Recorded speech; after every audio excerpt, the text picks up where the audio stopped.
Tonight on Eagle Angle, students at Harding Charter Preparatory High School share their experience when a former Oklahoma Christian recruiter made them participate in a racially based activity. Learn how the coronavirus is impacting travel in today's Consumer Watch. And Los Angeles defense attorney's husband is facing assault charges after pointing a gun at Black Lives Matter protesters. Plus, Garrett White is in the studio with your 5-day forecast. And Trinity Carpenter has your Eagle Angle Sports Report.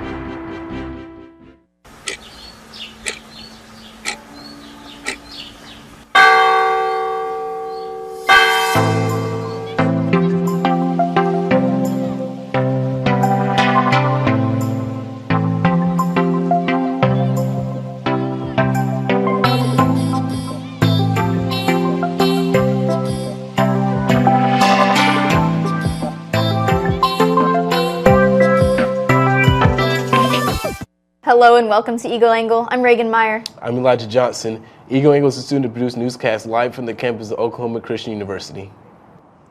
Our top story tonight, Oklahoma Christian recruiter fired over a racially based icebreaker activity at Harding Charter Preparatory School. Becca, what can you tell us about this?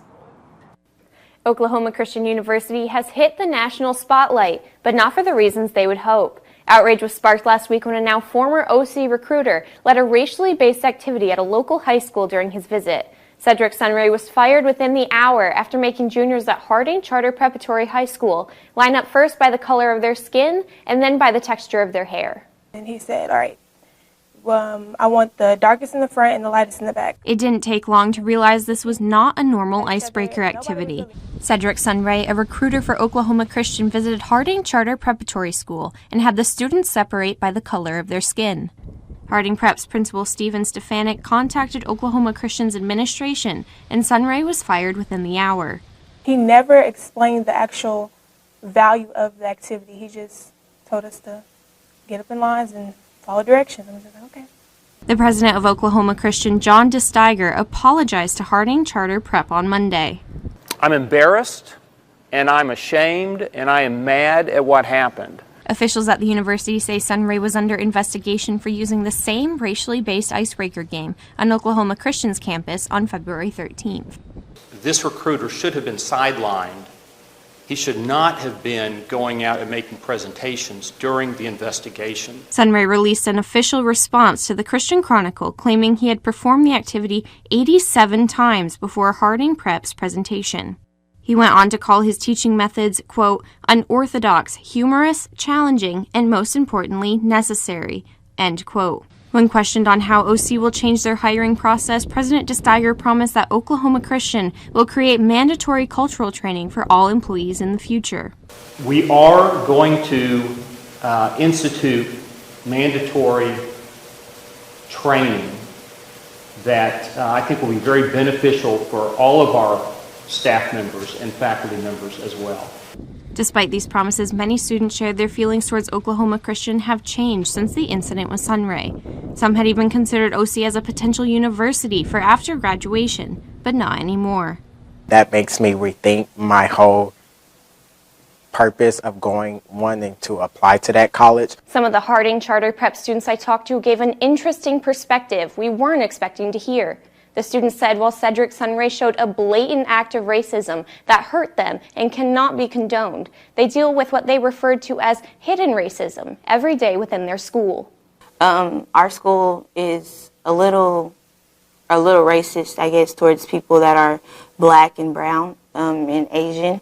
So I think that a lot of black kids, when he did say that, they were basically normalized to that type of language.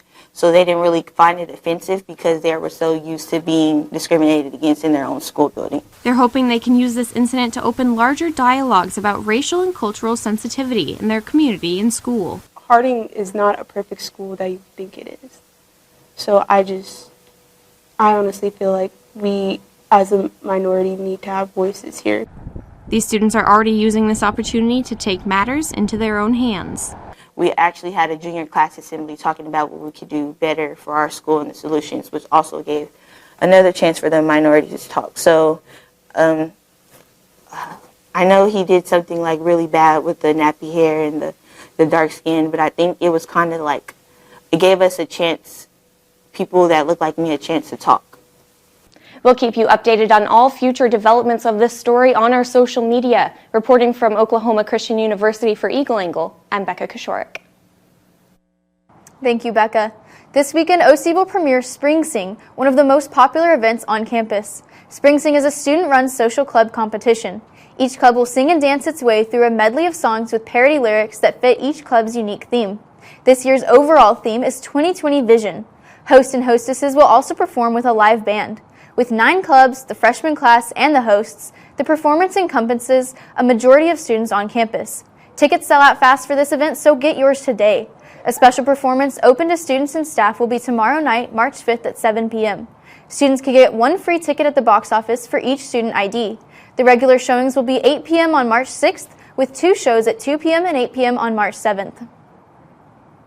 If you wanted to stay on campus this summer, now is the time to fill out your housing applications.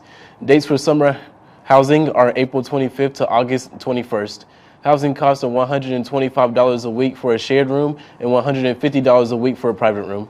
Submit your application by March 6th to avoid a late fee. Visit self-service at oc.edu/myochome to complete your application.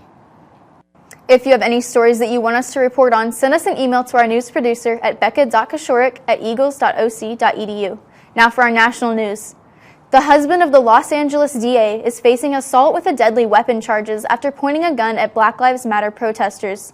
Leslie Marin reports. Good morning. Get off of my porch right now. Get off. His response was in fear. District Attorney Jackie Lacey got emotional as she issued an apology on behalf of her husband this morning. In this video, David Lacey is accused of pointing a gun at a group of Black Lives Matter protesters after the group showed up at the couple's doorstep this morning. He wanted me to say to the protesters, the person that he showed the gun to, that he was sorry. And he's profoundly sorry. But shortly after Lacey's press conference, the same protesters who showed up outside of her home were at the DA's office. Melina Abdullah is the woman you hear in the video. Get off of my porch. I will shoot you. Get off of my porch. His finger was on the trigger and he had trained the gun at my chest. I'm a mother. Lacey claims she had called police before the situation escalated. She and her husband had to be escorted out by officers of the Granada Hills home. She condemned the protesters for their actions, noting as district attorney, she has been harassed. I received threats, some of them death threats. BLM protesters say they only showed up because Lacey has refused to meet with them to discuss police brutality. So if she won't do it, what choice does the public have? But this all unfolded as Lacey is in a hotly contested race for re-election as district attorney. One of her challengers, Rachel Rossi, writing in a statement, "As district attorney, I will never run from the community, and I never thought I'd have to say this, but I will also never threaten to shoot or have others threaten to shoot community members protesting my actions." George Gascon refused to comment. Tonight, a day before we find out who will win that seat, police are investigating this situation as a possible assault with a deadly weapon. I will shoot you. Get off of my porch. Can you tell Jackie Lacey that we're here? As the coronavirus continues to spread around the world, the impact on travel is growing by the day. The travel industry is already taking a major financial hit, but experts say the worst may be ahead. In today's Consumer Watch, a closer look at the impact on the global economy. Travel restrictions, canceled trips, and soaring fears of a pandemic. The coronavirus scare could be the worst crisis for the travel industry since the September 11th attacks. Experts say the industry is already taking a huge hit, and it's just the beginning. A Kaiser Family Foundation survey found 1 in 8 people have already changed their travel plans due to virus concerns. There's also been a sharp drop in travel across the Pacific, not just to and from China, but also to other Asian countries. That drop is seen in both leisure and business travel. Several major conferences are canceled, including Facebook's F8 conference, the Geneva Motor Show, and, ironically, the ITB Berlin, the leading trade show for the travel industry itself. And experts say millions of workers could lose their jobs or have their hours cut if demand continues to dwindle. The coronavirus scare is also affecting how some companies are doing business, with some of them discouraging non-essential travel for employees. A survey of 400 businesses by the Global Business Travel Association found nearly half of the businesses have canceled or postponed at least some meetings or travel. For Consumer Watch, I'm Mary Maloney. City leaders in Cincinnati are looking into a January incident where a 911 dispatcher refused to send help to a patient who was having a stroke. The man's neighbor was the one who placed the call, and the dispatcher said no help would be sent if the victim didn't get on the phone and request it himself. Whitney Miller has the chilling details. The manager sent a letter detailing what happened to the mayor and members of council. In that letter, he says the communications center employee neglected her duty when she did not send help to the man. The neighbor told the dispatcher, quote, "This is an emergency," and, quote, "He has a stroke and has another one coming. He's gonna die." At one point, the neighbor said the patient may not answer questions or want help. The call was nearly 8 minutes long. The call taker told the neighbor, quote, "There is nothing the fire department or police officers can do. They can't force themselves on him." Eventually, the caller hung up. The city manager says no help was sent. There was an initial investigation done that determined the call taker had a good location and information about the stroke within 45 seconds, so they should have sent help according to the emergency medical dispatcher training. The call taker has been suspended pending the outcome of a disciplinary process. Right, just follow your intelligence, DAT. After this break, Garrett White will be in the studio with your 5-day forecast. When I was growing up, my mom was extremely tidy. We were trained to put things back where we got them from. One day, when I walked into my mom's house, I felt like I walked to someone else's house. There was stuff everywhere. And just growing up the way I grew up and to see this transition was very alarming. When Sean talked to me, it was a wake-up call, and that's when I went to the doctor.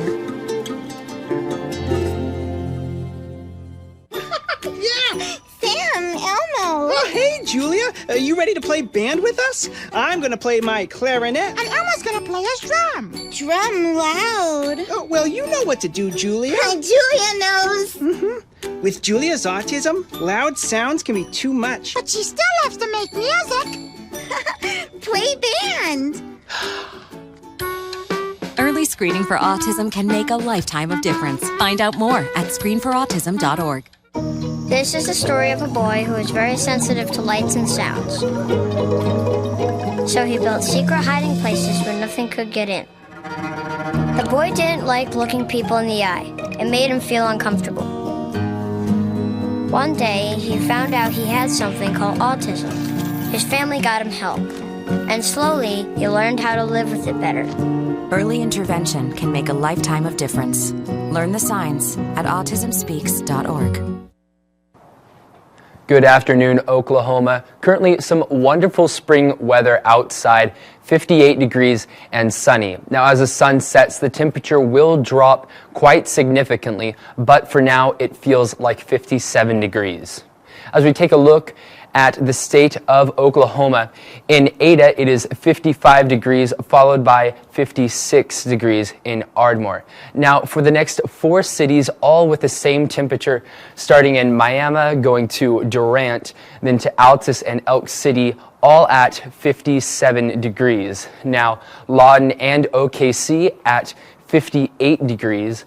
Tulsa is at 59, Sallisaw is at 61 degrees, as well as Ponca City at 61, and Guyman is at 59 degrees. Now, for tonight, the temperature dropping down to 37 degrees with winds blowing in from the west at 7 miles an hour and a humidity at 53%. for the weekend, some good news. It'll be partially cloudy in the 60s or so. Now on Sunday, be on the lookout. There's a 40% chance of rain, so stay tuned for more information on that. Over the next 5 days, some things to expect. Thursday and Friday will both be sunny. Thursday with a high of 66, low of 34. Friday, a high of 65, low of 41. Saturday is going to be partially cloudy, also a high of 66, low of 47. Sunday afternoon will bring in showers, a high of 65, low of 56. And then Monday morning will have showers, a high of 68, low of 43. That's all I have for your weather. Up next, join Will Hadley in the Entertainment Corner with all the latest. Hey, Bobo, do trees tell each other stories? I'm sorry. I'm afraid I don't know that. Hey, why don't we go find out? Listen. Can birds draw pictures? I don't have an answer for that. Dad, do stars visit their friends? Look!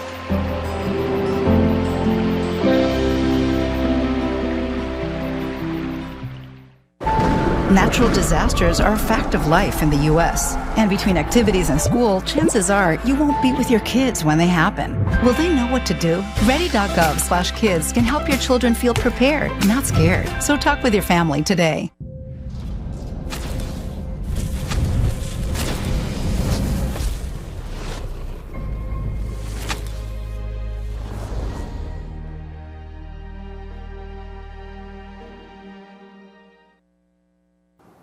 Hello and welcome to your Entertainment Corner. I'm your host, Will Hadley.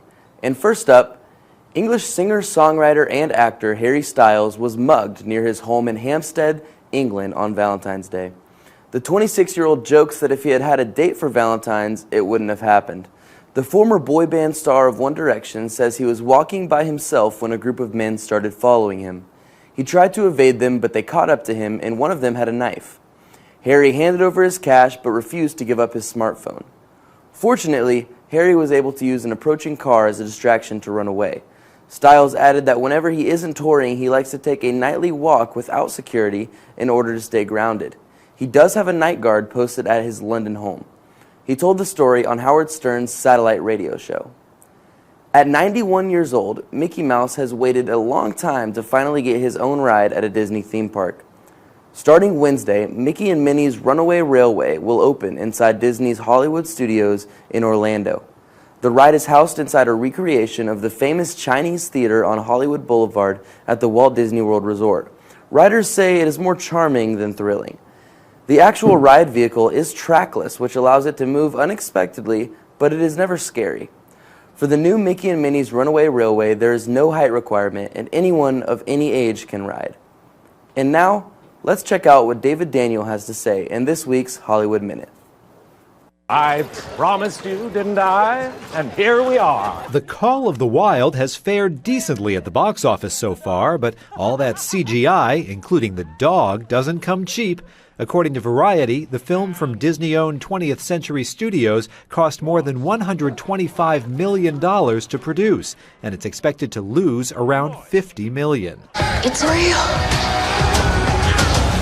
All right, save my father, save the world. Here's your latest look at Artemis Fowl, Disney's long-awaited adventure based on the best-selling novels about a young Irish criminal mastermind. The movie, originally for last August, is now scheduled to hit theaters May 29th.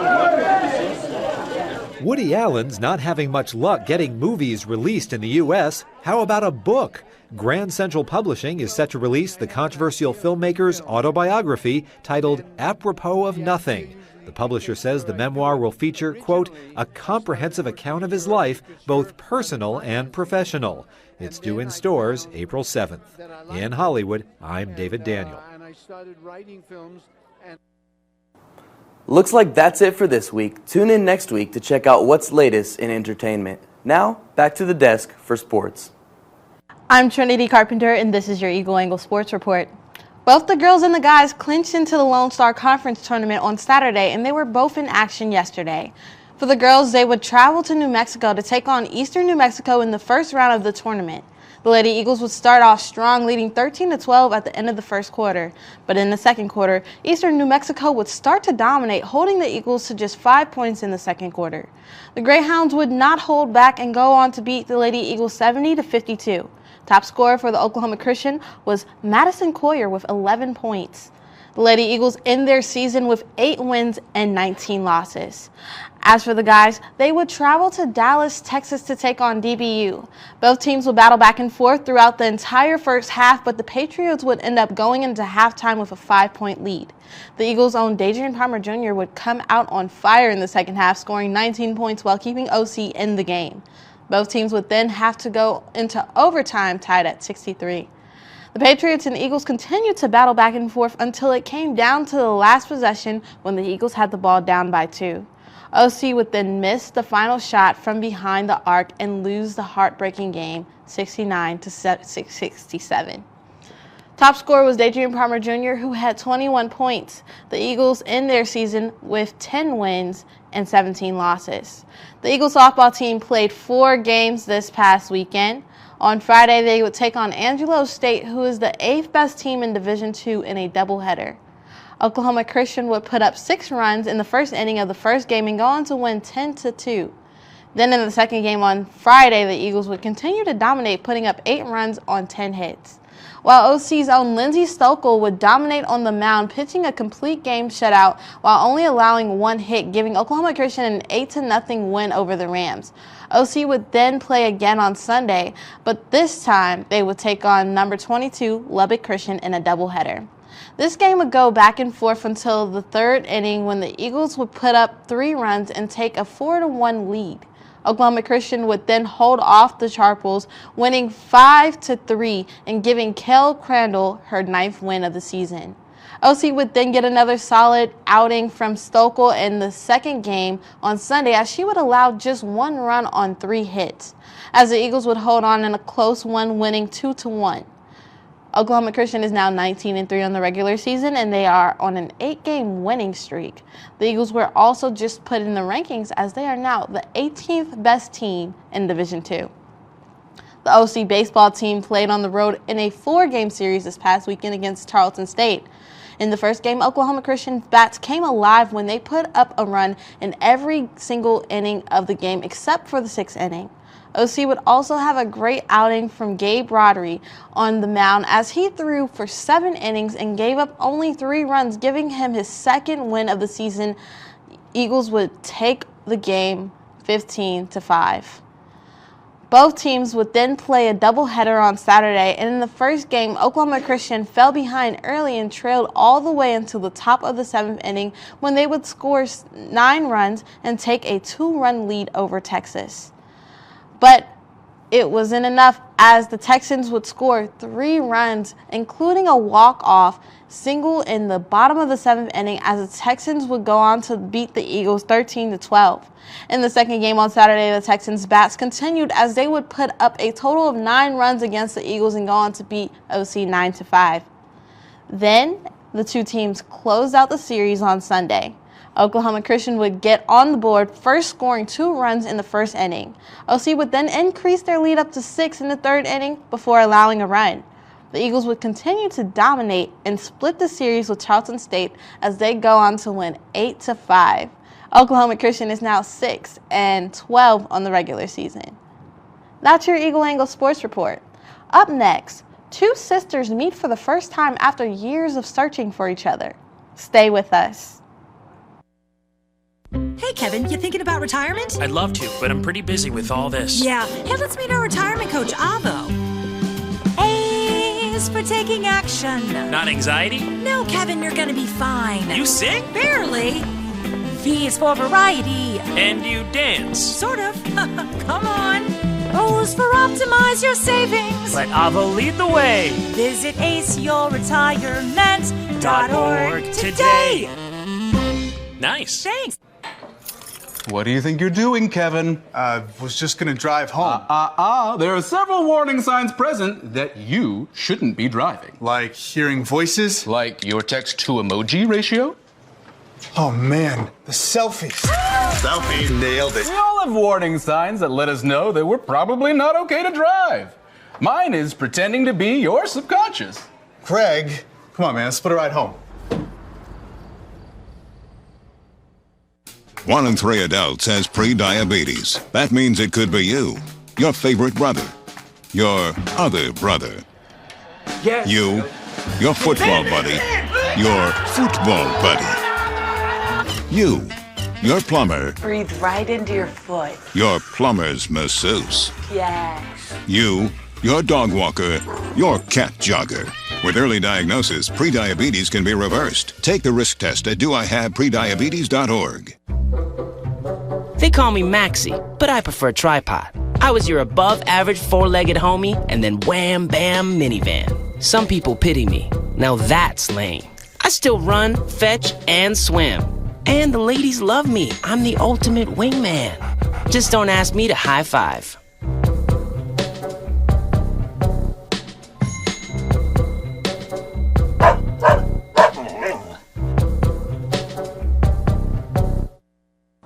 Two long-lost sisters met each other for the first time after nearly 60 years apart.